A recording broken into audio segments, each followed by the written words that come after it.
Since the day we were born, since the first rays of sunlight hits our eyes, since we breathe those first atoms of oxygen, we're signing unconsciously our housewife contract.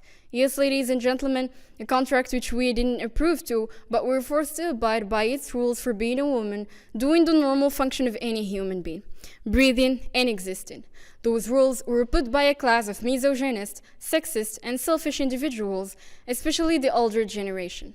These lattice are consisted of the three golden etiquettes, which are: a woman's destiny is a housewife, women don't deserve an education equal to man, and last but not least, the famous, a woman's way of dressing is what triggers sexual harassment. Sounds quite familiar, doesn't it? Well, yeah, let's all applaud and welcome the patriarchal society's philosophy. In traditional Arab societies, and for decades, men and women have been restrained within patriarchal systems, oppressing and normalizing gender discrimination behaviors, and initiating a line of male dominance to abolish females' potentials and powers in the name of family's honor and cultural norm. And while urbanization and the development of human rights became the standards of many domains in the Arab world, on the other hand, females' right and self-actualization seems to remain the missing page of the book. So now, let me enlighten your curiosity more about that.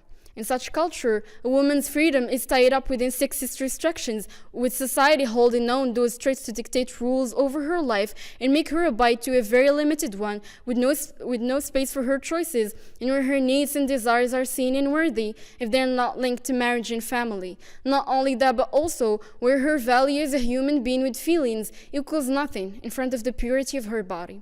A culture that forbids female development and awareness and crushes her femininity, and where she's been belittled to keep instilling that fear within her under pretext of family knows the best, when in reality, they just use it as a scapegoat of the fact that they see her as a threat to their reputation. Moreover, from our childhood, we've been receiving an education very similar to programming, where they insert us with commands based on fear, inferiority, weakness, and body sexualization, so we can always live under the mercy of their desires and remain silent about that injustice. From my personal experience, when I'm talking to older people about my ambitions and goals, as well as my morals and values as a future independent woman who stands for her rights, all I see in their eyes is nothing but pure disappointment, the failure of the project of a good woman.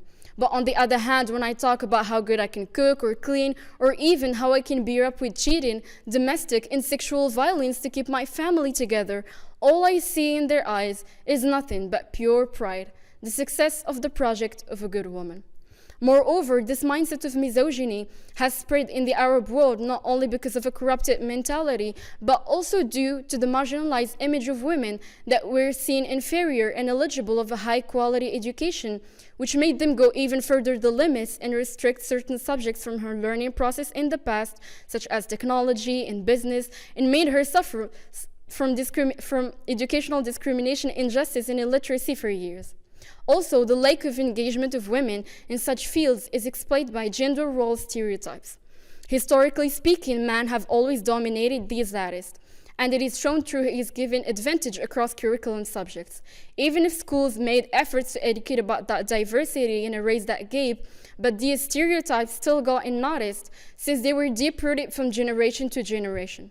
Whether at family or at school, the devaluation of the professional and the educational potential of women was always manifested in our education in form of personality traits, as women are expected to be shy and gentle, while men are expected to be aggressive and intelligent, which make them assume their professional occupations and shape them through their life based on that.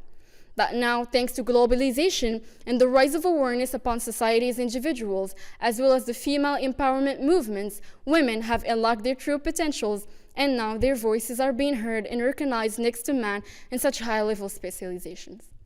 Another point we should definitely stop turning our backs to, since it's also a consequence of such education, is sexual harassment. You should keep in mind that this mindset itself is also spreading a misleading concept of us, which is viewing women as objects. This gives to a lot of individuals the power to turn the situation against us and blame the way we dress or act for getting sexually harassed. For example, we're all familiar with the sentence, "You should cover up your body so we won't steal man's attention." Sounds normal since we're used to it, but if we think outside the box, we'll realize that it's a code for some people that clearly means the next. We forgive you and respect you for covering up your body, but let's assault the other girl and let's take advantage of society's mindset to put the blame on her and keep that cycle going. That's how we end up every year with millions of rape and sexual assault victims, from children to adults.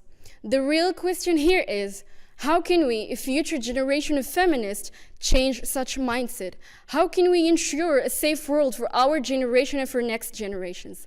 Well, the first steps of any improvement and the key to any growth is to begin from it all started. The essential trigger of the problematic. And in our case, that would be the educational system. Providing a healthy education and a good environment for children where they can grow safely is the solution. A long-term solution, yet a very effective one, because it's all about mindsets. If we change toxic mindsets, we change toxic behaviors. And that should happen by first eliminating any gender discrimination while educating a child. Because throughout the process, he will get to know that having different genital parts doesn't make us any superior or inferior to each other. Since we're all human beings with brains and feelings, and it's just a way to distinguish between males and females. Also, let's stop forcing girls to cover themselves or act a certain way because we're not protecting them. We're actually objectifying them and sending an unconscious message that her body is the problem, which will grow to turn into sexual repressions. Rather, we should normalize her body and embrace her femininity and actually teach the boy how to be respectful towards female. Moreover, to break the effects of this spell effectively, we should add one more ingredient. That would be normalizing talking about sexual assault. Silencing a child about what happened to him is actually accepting it and giving more credit to the doer, making him grow with body complications and blockages every time someone assaults him. We are the victims, so why the shame? We are the ones being touched without our consent, so why the blame? So please, let's stop this and stop running from reality, because these experiences don't determine our value. We're already valuable and no one can change that.